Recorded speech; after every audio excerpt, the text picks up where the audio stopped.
Welcome to the 12 Days of Edition Wars, featuring 2nd edition AD&D players and DM's option books. In this marathon series, we are taking a close look at a set of special books that are often considered AD&D Edition 2.5. On the 8th day of the Edition Wars, my DM gave to me Proficiencies with Spells and Magic Part 2. So, right. We've talked. We did a whole episode on skills in the game and proficiencies and non-weapon proficiencies, and we talked at length about how much trouble I have saying that set of words together. It was a thing, and so this chapter is a deep dive on that, and it's giving us a lot more proficiencies for wizards and priests as we go along.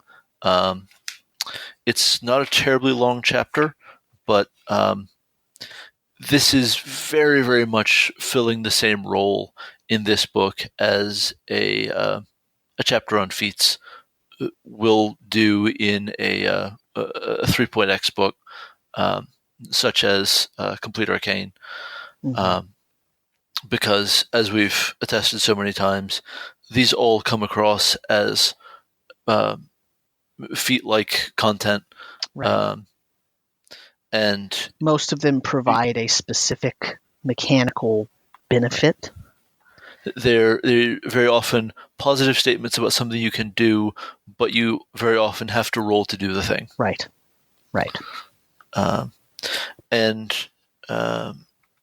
This presents both systems for non-weapon proficiencies, both the base score with character point cost and the slot cost with check modifier. And I think it's nice of them to maintain that level of backward compatibility, because it isn't something that some of the other books in this Player's Option series have cared about. Right.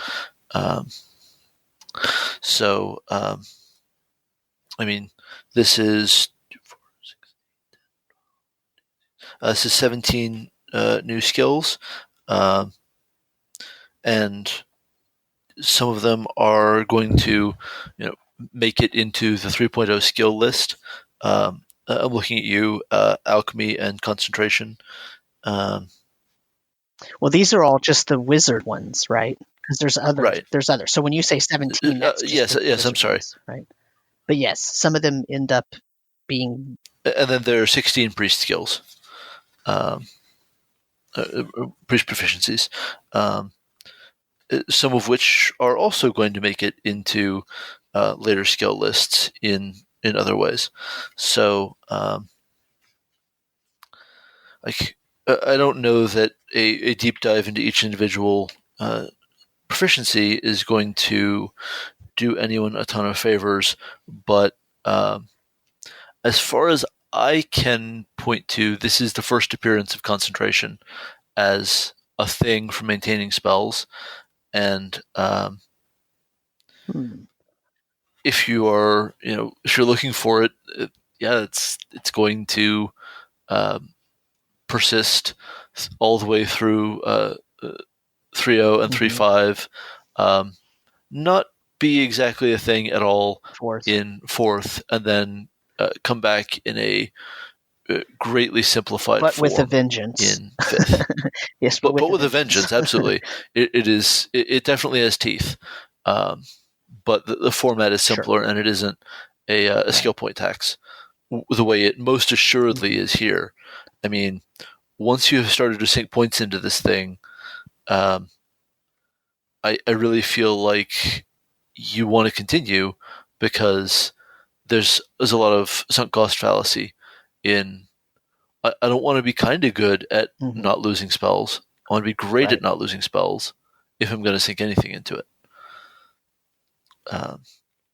But maybe that's just me. And likewise, we have alchemy, which is always going to be a popular option for a skill, but is going to have all the same problems of crafting that run throughout D&D. It's always sort of, do I have real components or do I have a cash conversion machine? And this is a cash conversion machine with a proficiency check. Then there's Sage Knowledge, which is the precursor to the Knowledge skills, which has multiple sub-fields, right? You don't just get Sage, knowledge. You get Sage Knowledge Alchemy, or Sage Knowledge Art, or Sage Knowledge Heraldry, or,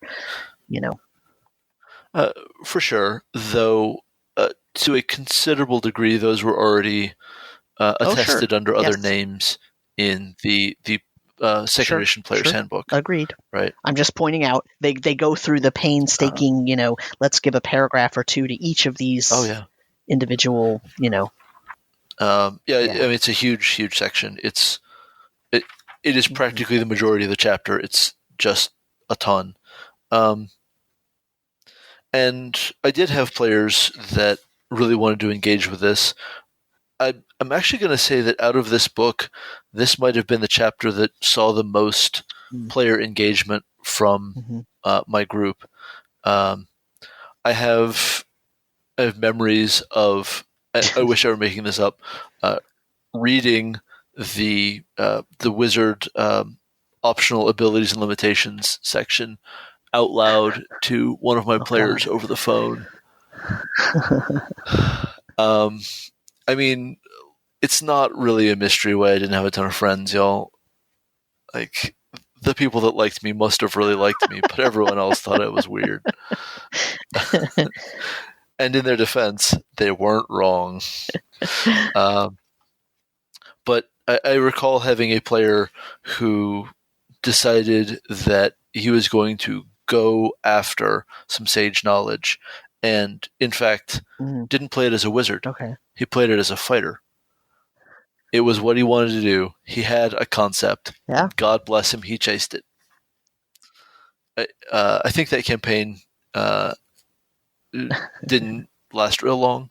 It was one of the few shorter campaigns that we played. But he had a concept and he wanted to chase it. And boy, did he. And that's very cool of him. Because he knew that what he was doing wasn't optimal, but he just really wanted to chase that and see where it went. And there's also a whole thing on signature spells, which is very much to a wizard what weapon specialization is to a fighter. Except you get one spell per spell level instead of one weapon. But yeah. Sure. But you don't run out of weapon slots in a day, right?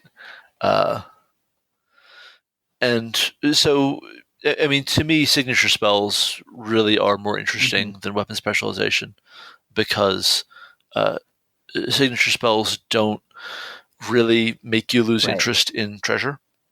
They're going to deform your gameplay a bit, but it's not going to be, hey, so we found this spell in a dragon's hoard. Oh, you don't want it because it's not a signature spell? Well, okay.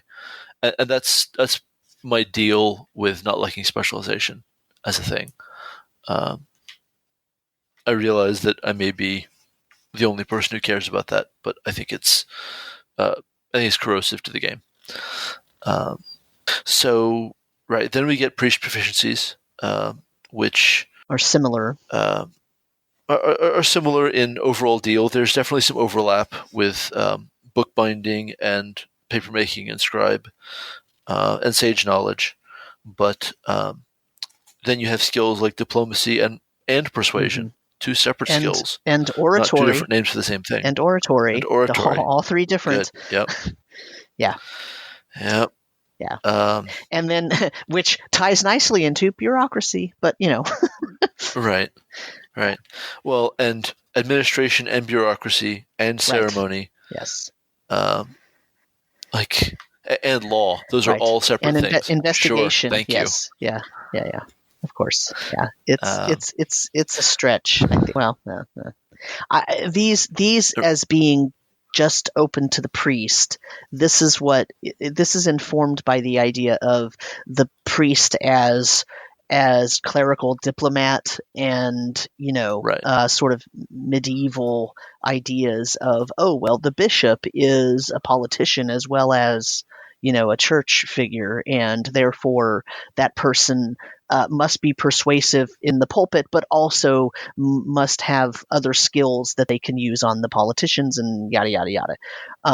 Whereas, for sure. If you're going not to be playing an ecclesiastical bureaucracy, right. And if you're not playing a game though where the priest is exposed to those sorts of opportunities, then these proficiencies are not as useful. Right. I do want to at least give a nod to the fact that you can buy outside of your class proficiencies. Sure. And it's overall far less punitive than buying outside of class skills in later editions. Right. So I appreciate that. Sure. Well, and especially you have a bunch of classes that buy skills from many different class lists easily. So Paladin, for example, is going to buy all of these just fine. But yes, I think that you're right that it is, playing a very specific vision of what a priest is, and one that doesn't hold up even with just the priest chapter of this book. Right. Because none of these, aside from ceremony and omen reading, really make any sense for the shaman. Right. Or really the druid. And maybe only investigation and observation, oratory, and undead lore mean much for the crusader. Observation is so general that it could be anything. Sure, yeah. Observation and investigation. Right. Cool, thank you. Right. But, that's another thing that makes it all more feat-like, right? Right. The differences are sliced incredibly thin in exactly the same way that third ed feats are, and fourth ed feats, while we're on the topic. Sure. Ultimately, though, it's fine. There's nothing wrong with any of what's going on here. It's just sort of it feels a bit padded in word count and usage, and it all has the fundamental problem that it shares with feats of once you define this thing, then you have to have the thing to do the task described. Engaging with administration when you don't have the administration skill. Well, now how do you do it? Right. And until this book came along, I didn't need a skill to do that. Well, on the other hand, there's this weird sort of narrowing of ability here. For example, with the observation skill, you're right. Okay, well, can I be observant without having that proficiency? Well, here's what it says about that. Right.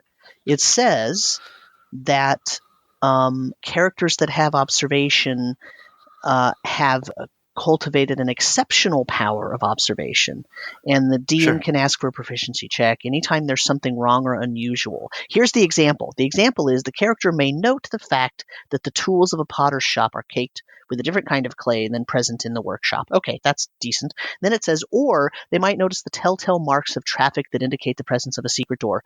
Okay, fine. Then it says, but the DM shouldn't let this become a substitute for alertness and good thinking on the part of the player. If he's picking up more than one or two clues a game session with this proficiency, it's probably too many. So what about the player who just says, oh, I want to look around the room to see if there's any footprints? You mentioned that it's caked with dust. I want to look for footprints. Does that character have to have the observation? Or if the character does have observation, does this count as one of the one or two clues? You know what I'm saying? It sounds extremely narrowed in one example. Well, and of course it shouldn't become a substitute for alertness. Alertness is a different skill. Right, of course, yes. It's a different non-weapon proficiency. Right. Not in this book, but in a book. Yeah, exactly. So it's very, while you're right, it feels like it limits what characters without the proficiency can do. Yeah. But it's also, once you get the proficiency, it's now limiting what that sort of more broad-sounding category is even good for, in some cases. Well, and man, oratory versus persuasion. The opening sentence persuasion just, it hurts me bad. Unlike oratory, which relies on emotion and rhetoric, the art of persuasion is built around intelligent arguments and personal charm. What the hell did you just say? You just said that emotion and rhetoric has nothing to do with personal charm, and that's absolutely wrong. That's what you did. That sentence contradicts itself at the end. And oratory has nothing to do with intelligent arguments? Yeah, right. Yeah, cool. Of course, yes. That's a good look. Yeah. That's the look you want. God. Like, it just gets me. Oratory says, this is the power to move other people with words and emotion. By captivating an audience, the priest can convince them of the rightness of his words through force of will and dramatic speaking. In other words, it doesn't have to be true, which is what persuasion is saying. Persuasion is you're persuading them and everything you're saying is true. Yet notice there's no deception proficiency in this set of, right? So persuasion is about telling the truth. And oratory is just about making them feel like they want to believe you. Right. It's which, it's a lot. I mean, it's, that we could talk about that for an hour. Just that. In very deed. So moving on to chapter 5 instead. Yes. I agree. Let's move on. So chapter 5 is the equipment chapter, and it's interesting what they even regard as equipment, because it isn't portable. But because remember, this is spells and magic, so the equipment that they're mostly focusing on is stuff that you would find during research or doing the research or in a laboratory, right? Right, and so this is really kind of veering toward the mid-late game. We're ready to start thinking about this in terms of domain play and filling out spellbooks kind of deal, because it has the production cost and time for different sizes of buildings that you're going to put your laboratory in, and different sizes of libraries that you're going to gather and sort of store in that laboratory, presumably. Right. And so it has all kinds of rules around that. And don't get me wrong, that's a neat thing to have. I'm in favor of it. I think that this is a place where I can't say that the designers are consciously borrowing from Ars Magica, but if they aren't, they should be. Yeah. And it also then goes on to talk about acquiring spell components. So it goes from the very largest thing that you could be talking about, the actual building, the actual library or the actual temple or the actual laboratory, to talking about individual components. Yep. The smallest thing you could talk about. Well, and the really fairly brutal maintenance cost on playing Alchemist or an Artificer. Right. Yeah. Huh. I mean, it also talks about, how do you make sure that your spell components don't rot, basically? Right. How do you store them appropriately? I mean, this is this is a fairly detailed chapter. Right. Like it's very much about, what do I do with all this money and how do I get the money to make me a better wizard? Well, here's your upkeep cost. My what? Right. Yeah. And, that's something that 5th edition has received a lot of critique for. Not enough things that a player would clearly want that they can spend money on. Like, we have huge amounts of money. What do we spend it on? Well, I mean, at this point, I think that the right answer is, that's up to you to decide. Come up with something that your character wants. Decide to want something that isn't best achieved by stabbing it, and spend money on it.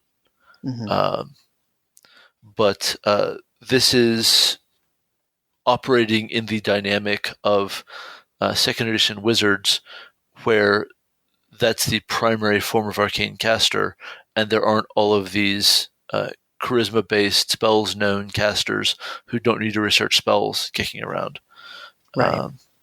This is the last edition before you really get a lot of, well, I just inherently know the spell, I don't need to read a book about it. Kind of casters. Which, okay, to be fair, there were also a ton of groups that weren't bothering to do the research part of gaining spells, right? Sure, though I don't necessarily expect TSR to acknowledge people not using what they write in the books.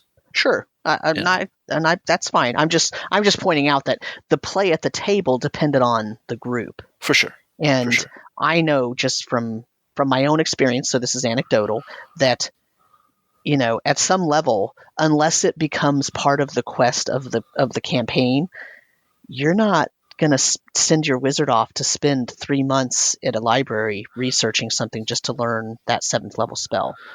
Yeah, right. And I agree that's how people did things, but it's interesting that that doing that was an assumption, right? That campaigns would proceed on that kind of long time delay, and there would be that kind of downtime, especially as you crested, about 9th level. So anyway, moving on. So then you get this little section about arcanists and apothecaries, basically herbalists, and then there's like a 5-page equipment spell component list that breaks it down into these different categories like minerals and refined goods and common items. It does give everything a scarcity rating and a basic cost, and what the methods of acquisition have to be. In other words, earlier it talked about whether it's a field search or whether it's you're scavenging or whatever. And so this sort of 5-page table, I mean, it's quite fascinating how they it even goes into different animal parts, and this is the kind of minutia that I love to look at but rarely use in a game unless, as I said, it's a specific quest goal or something. But I like this kind of stuff. Right, and like this, so there's a deep part of my soul this speaks to, and it's the part of my soul that has professionally designed crafting systems for MMOs and is just in love with crafting, because this feels less like spell reagents because it's sort of frustrating, and a lot more like you have to craft a thing to get a new spell. Right. And that's really fun and interesting to me.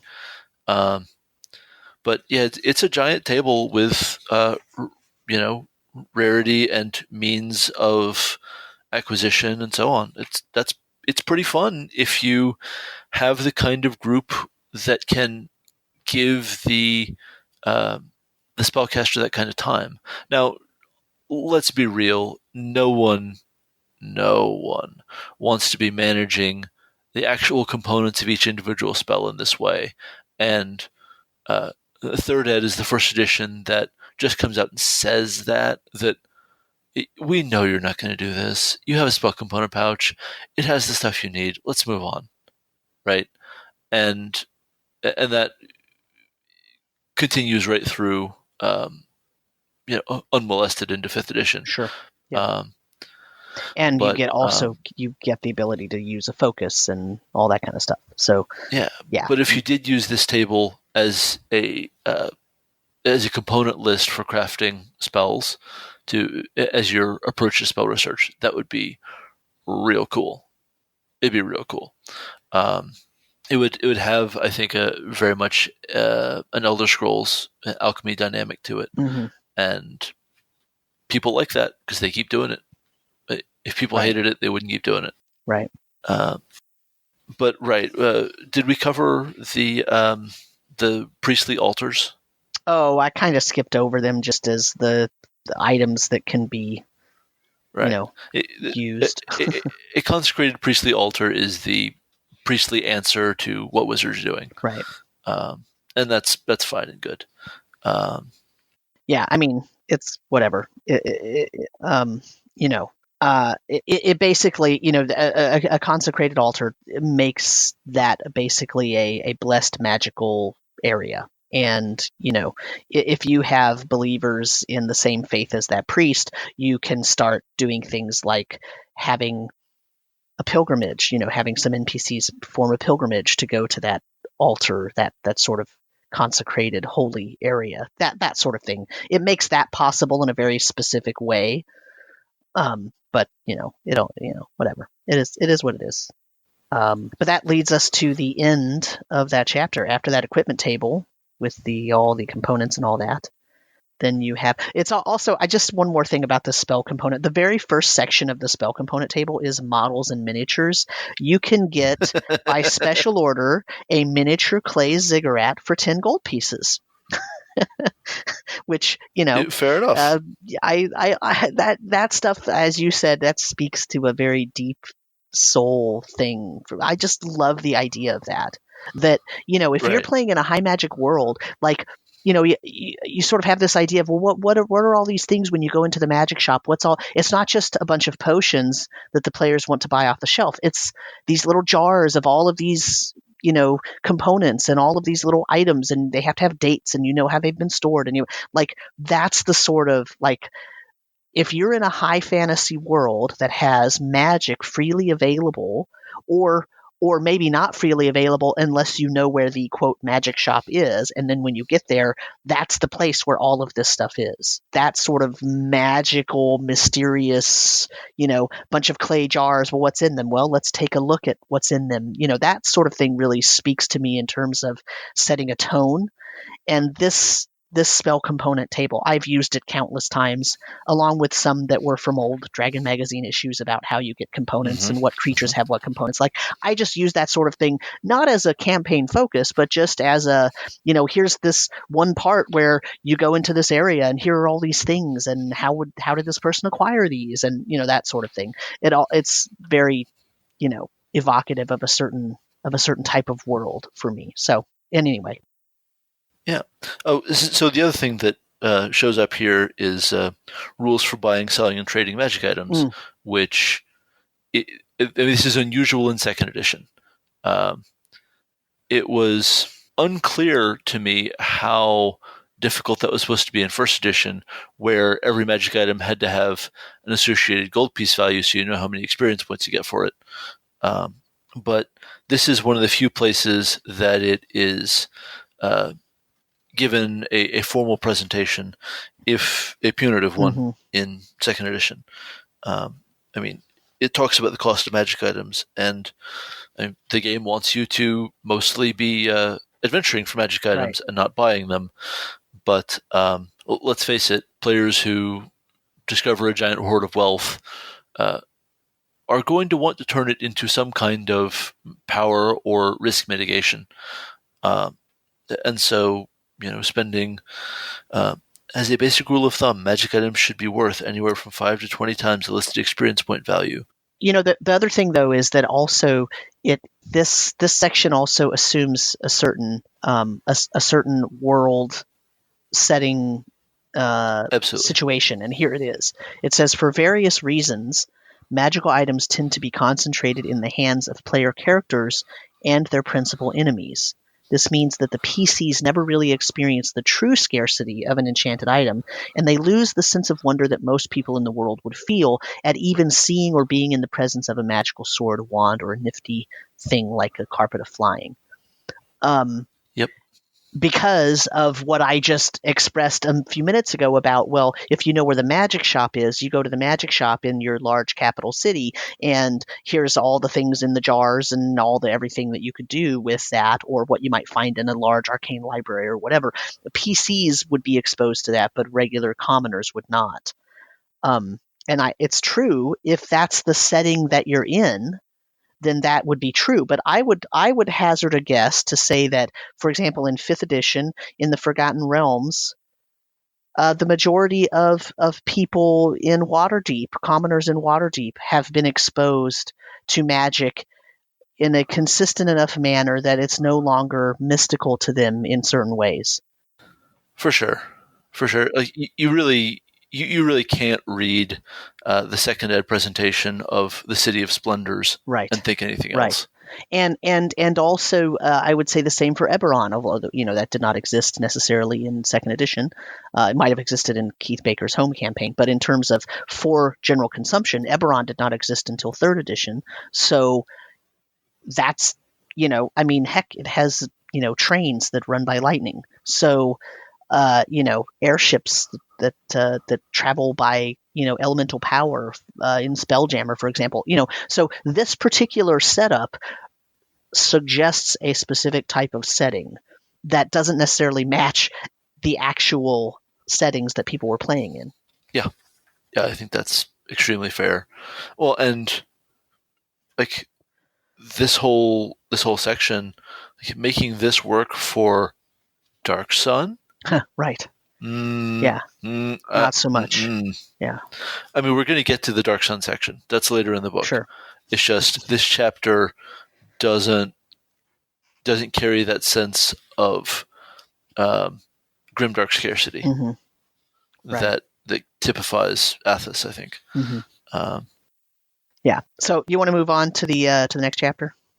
So yeah, I think let's try to cover chapter 6, magic, which, I mean, it is going to be a beast. So we're going to have to keep on moving and not get bogged down, just be ourselves.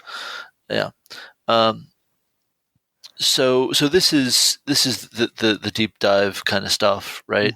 And I mean, we start right off with a spell point system, and it is written as if we're mostly talking about wizards, which of course we're not, but we're talking about all kinds of casters, and we get to a little more on other casters later. But I mean, by any standard, this book has a hard bias in favor of wizards. Sure.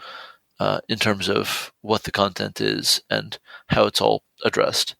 And all those spellcasting classes, including priests, are present and they're represented, but they're an afterthought. And so there's just all kinds of stuff here for the spell point cost of individual spells, and you can be doing a lot of managing of numbers, and there's a whole thing on how many spell points you get, and the spell cost by level for fixed magic as opposed to free magic, and you have to do a little flipping around to figure out what in God's name it is talking about. But it has, this is a pretty in-depth system. It has spell point cost. It has ideas for if you want to, have greater effects during casting. If you want to reduce the spell point cost, therefore you could have theoretically more spells, but then you might have to reduce the power of individual spells or prolong their casting time, and it gets really intricate in this where and then how do you recover spell points and things like that. It's bookkeeping. This is a QuickBooks necessary. Get out your Excel spreadsheet. Right. I definitely agree with that. I mean, it is doing you no favors for speed of play at the table. Not by any standard at all. Is it helping you there? But yeah, I mean, the short version of recovering spell points is so take a long rest and I mean, there's a spell point system in 5th edition, so it is definitely something that there is a fan base of interest in. It isn't something my table does, but there's definitely fan interest.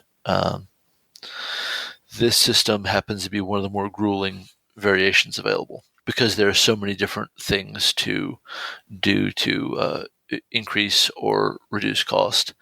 I really get the sense that it kind of thinks you're going to play more like Mage, especially when I look at the reducing spell cost thing.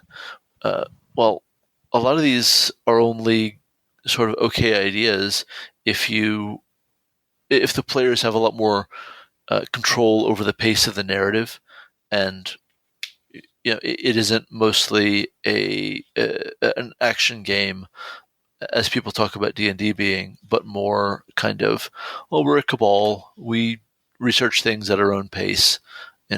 It feels to me more like Mage or Ars Magica. Some of the detail here for options. Well, and then it introduces the idea of channeling, right? So rather than casting in a Vancian manner. Well, really from there we start getting into a lot of highly customized approaches to magic, because, as we all know, the schools of magic and all the different ways of specializing in the wizard chapter were nowhere near enough. Buckle in. And so I just want to call out something that they did in this book, and that is that they've got all of these different. So I mentioned channelers, right? And then, so channelers, the part of the book that talks about channelers, okay, is formatted such that it has like a grayish teal color bar surrounding that item. And then the next section is about Warlocks and Witches, and that's got a blue bar surrounding it. And then the next section is about Defilers and Preservers. As you mentioned, we're going to talk about Athos, right? And that's got brownish yellow around it. Oh, maybe orange, I guess, in the printed. I'm looking at a PDF right now. And then the Alienists and Summoners have a purple bar around them. So in other words, it took its formatting really seriously because it wanted to make sure that you understood exactly where these different areas began and ended. Because if you didn't, it would be much too easy to get 100% confused because some of these are so different. And they're not short sections. Right. They are long, some of them are pages long. Right. I mean, they are whole alterations of everything about your approach to arcane casting. I mean, they're big statements about what magic is like in a campaign. In the best example really is they're as big of statements about what magic is in a campaign as Defilers and Preservers are about Athos. I mean, that is one of the central differences of all of Dark Sun. So you can't skip it. Yeah, because if you skip it, you're no longer in Athos by definition. Right. And I called this out, in a previous episode. But man, the section on Warlocks and Witches is just punishing because it goes through multiple stages of corruption, from enticement to invitation to touch of darkness to embrace to creature of darkness. And I mean, I think that could be in about 5 spells, but once you get to stage 5 creature of darkness, you're just an NPC. Right. We're done here. Yeah. You can't do anything else, right? Like that's, and it literally says that this warlock is no longer a viable PC. They have to pass into the DM's hands permanently as an NPC in the world, which means that is a campaign-breaking descent into power, right? Right. And, it's not that isn't interesting. No, of course. Yeah. No, I'm not disparaging. Man, a 5-step track is brutal, and the things you do to resist the descent, they are adventure stopping. The psychic turmoil of this conflict completely occupies the character's attention for 1d3 days, during which he cannot cast spells and fights with a -3 penalty to his attack rolls. I'm sorry, what? Like, oh, I cast a magic missile in the fight. I hope you guys have 1d3 days. And it's not even oh, I resisted the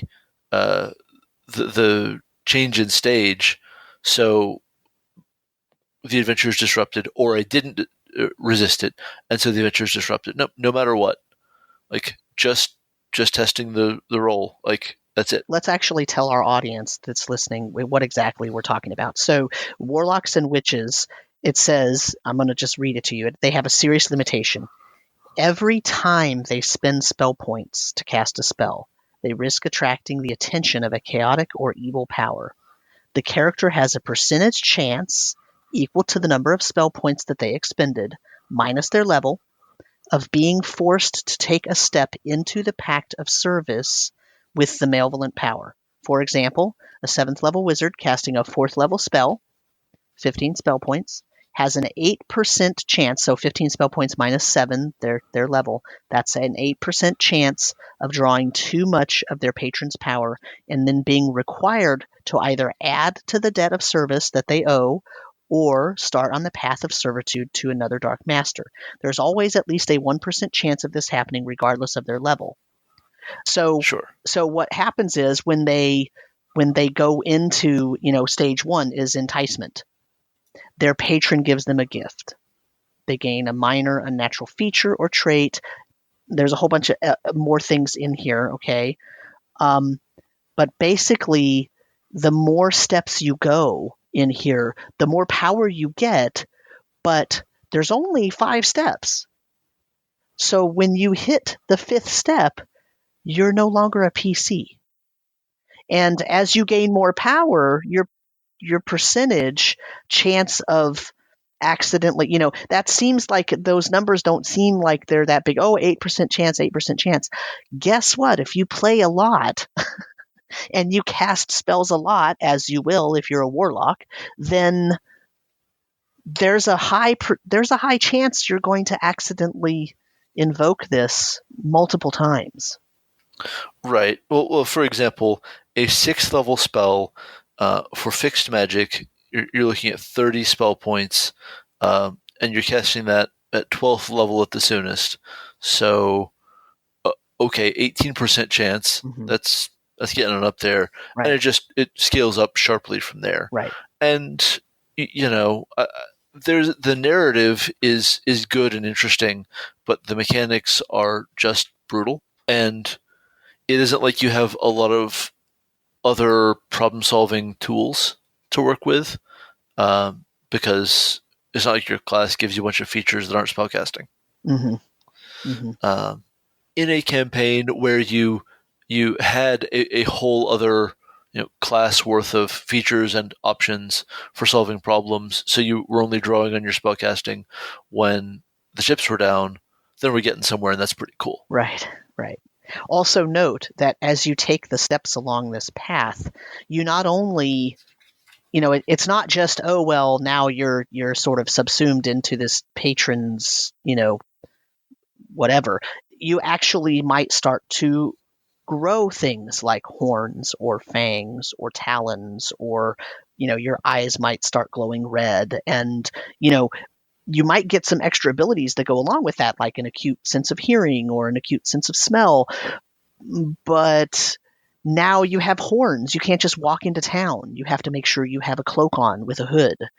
And you can't speak to anyone because now your voice has a raspy quality, and you can see fangs anytime you open your mouth. That sort of thing, if it gets role played, right, as an effect of you casting, that could be the focus of an entire campaign. That could be a really fantastic campaign that someone accidentally triggered going into stage 1 and made a pact and didn't mean to, and now they have to break the pact, and so you play out the campaign as the story of how the party helped this particular warlock, break their pact or try to stop their descent, that could be fantastic, but it's a very specific type of campaign. And it's the way that you could make this punishing but not feel as punishing. Because if you're trying to play a sort of a regular campaign, I don't know how you would do it with this. Yep. I mean, it is an interesting campaign, but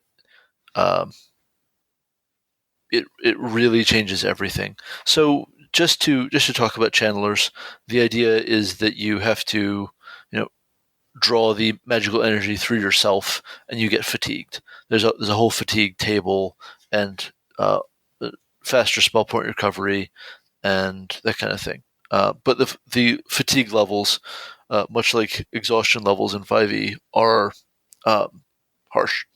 Yeah. These are ultimately less harsh, but they're still harsh.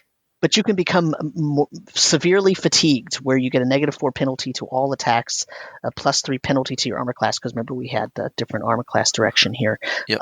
And their movement rates reduced. Or you can be mortally fatigued, where you're incapable of basically doing anything.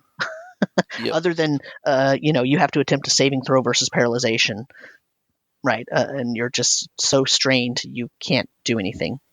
You might just pass out.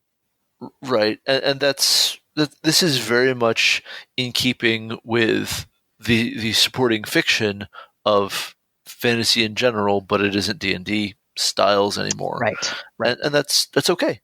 Like, yep. I'm glad to see them try to support other kinds of fiction. Mm-hmm. This is just this system is especially brutal, and I mean, if you want to look at it as trying to drag that quadratic wizard back down to earth, then I think you've got a leg to stand on. Sure. I think that's pretty well supported here. Yeah. Anyway, then there's rules for defilers and preservers, which are what you'd expect if you know what Dark Sun is. Mm-hmm. You have to gather spell points from the land around you, and you can either gather quickly and destroy the land, or gather slowly and preserve the land. And this hangs it on initiative modifiers, which is rough, but a preserver can accumulate spell energy at a rate of 4 spell points plus 1 spell point per level each round. So casting a 6th or 7th level spell is going to take a minute. Mm-hmm. You're going to be here, I say a minute, multiple minutes, because a round is a minute, but let's not get bogged down.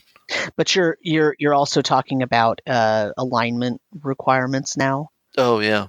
Because defilers cannot be good aligned. Right. You're talking about actual hit point infliction if you start destroying the earth. It's what you'd expect if you are familiar with Athos at all. But that it puts it out here in case you're not actually playing a Dark Sun campaign, and you could, adjust this to your own campaign, which is fine. Yep. It's also very punishing, I guess, is my point. So, the channeler thing, the fatigue is punishing.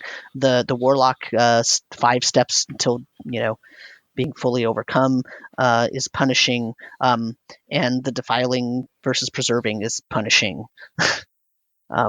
Well, and the next one is also going to be punishing. Well, right, and the next one is very, very explicitly just trying to give you Call of Cthulhu in D&D.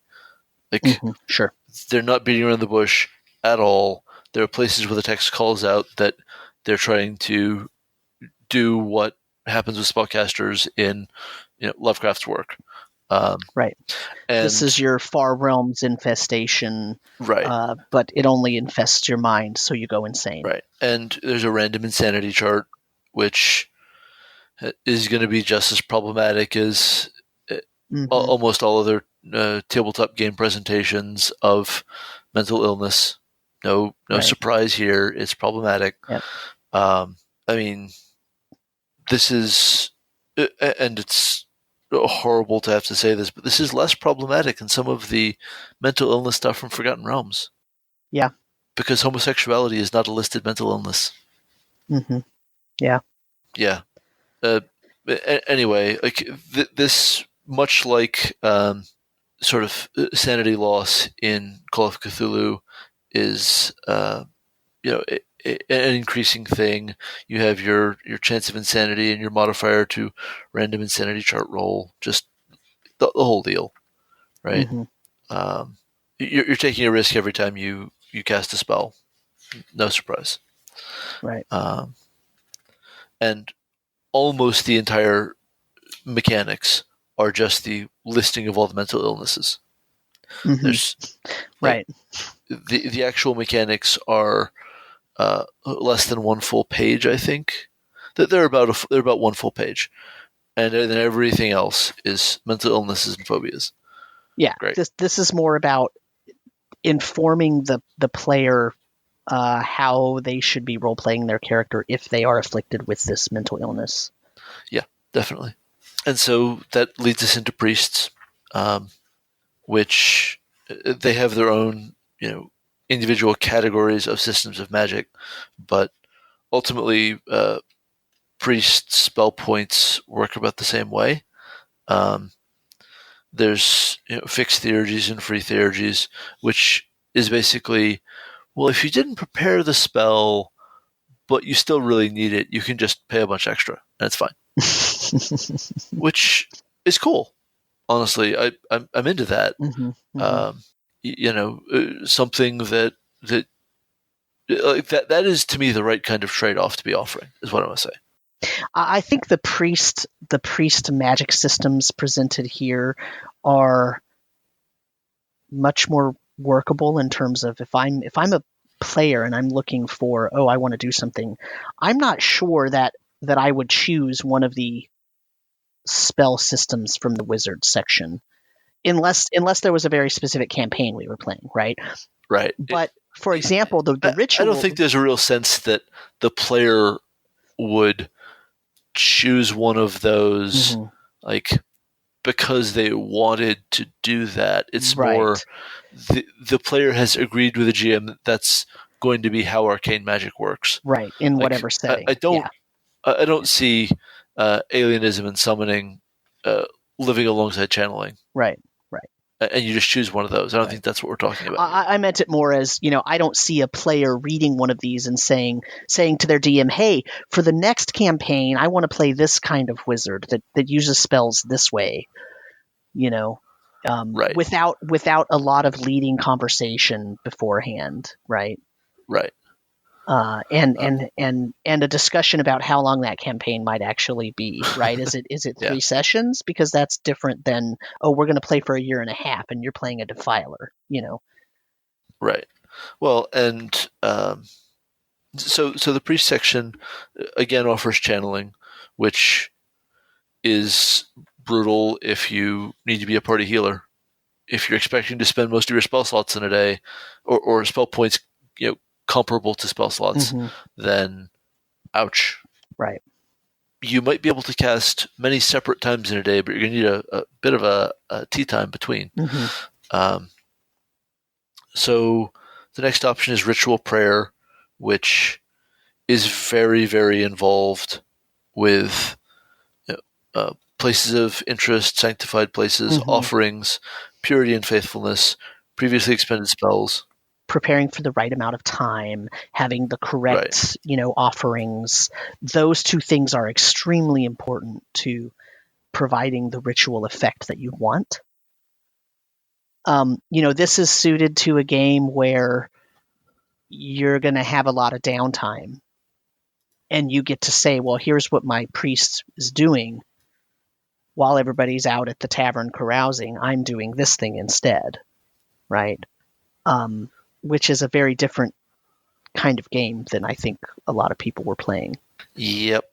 Well, and after ritual magic, there's conditional magic, which is a whole system of triggers for permission to cast a spell, in a sense. Mm-hmm. And also has the oddest art piece. Yes, that is an understatement. It is the weirdest piece of art on page 96 if you're following along at home. That is a woman who has made decisions with her life. Yes. Oh. Anyway, moving along.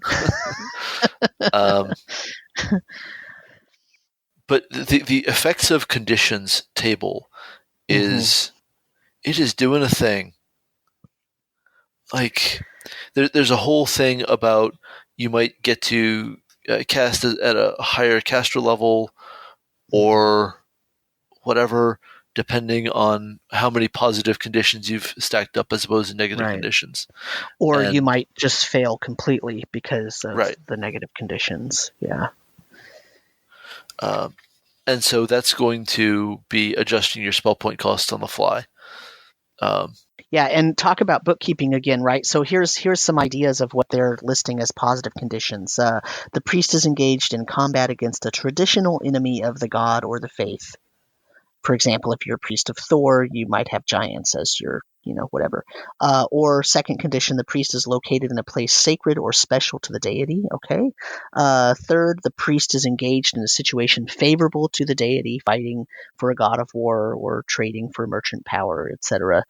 The spell will directly benefit another worshipper of the same deity. That's a positive. Then negative conditions. The spell aids or supports an enemy, or the priest is located in a place inimical or opposed to their power, or the priest is involved in a situation distasteful to or opposed by their patron, or it will directly or indirectly injure or discomfit a fellow worshipper of the temple.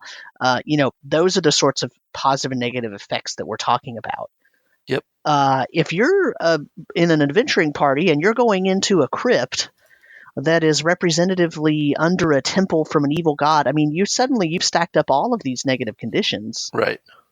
Just in the course of regular, what we would call normal, average adventuring. Though you do at least have the positive condition of engaged in combat against working for you. True.